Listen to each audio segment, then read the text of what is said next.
พื่อให้ยีสต์เปลี่ยนน้ำตาลและให้กลายเป็นแอลกอฮอล์และคาร์บอนไดออกไซด์เบียร์อาจแบ่งตามชนิดของยีสต์ที่ใส่และมีวิธีหมักเป็นซองประเภทคือเบียร์ท็อปเบียร์บอสคอตยีสต์เบียร์ท็อปตัวต่อไปการเฮ็ดให้ใส่หลังจากหมักเบียร์ได้ปริมาณแอลกอฮอล์ตามที่ต้องการนำมาบ่มในห้องเย็นเพื่อให้ยีสต์และโปรตีนตกตะกอนแล้วตึงให้ใส่เทสอันนี้มันซื้ออุปกรณ์อันตัวที่การพาสเจอไรส์เป็นวิธีการถนอมอาหารโดยใส่ความร้อน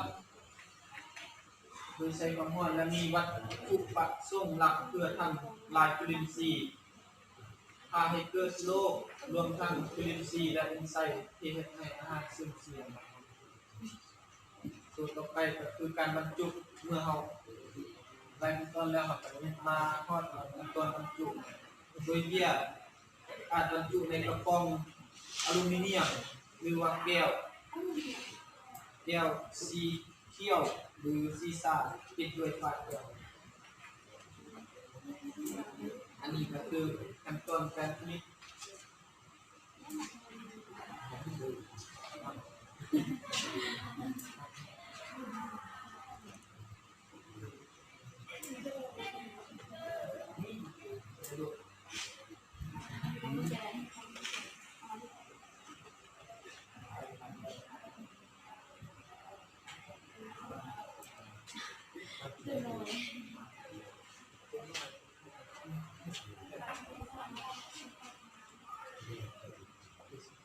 อันนี้เป็นขั้นตอนการผลิตของเบียร์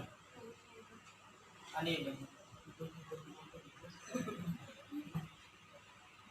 อันตัวผลิตเป็นนำเครื่องปรับสภาพน้ำตัวนี้มันเครื่องปรับสภาพน้ำ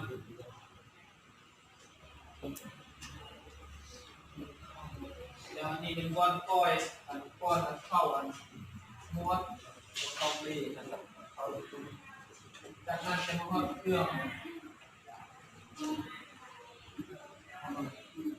นำมันผสม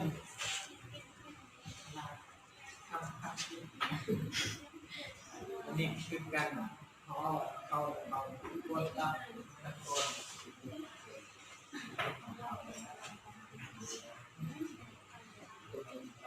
มีส่วนผสม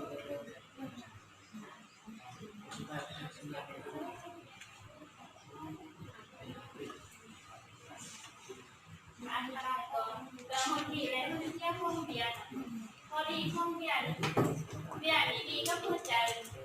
แล้วอย่างนี้ก็ใจไม่เนียนกินเบียร์ช่วยในอาหารเบียร์ช่วย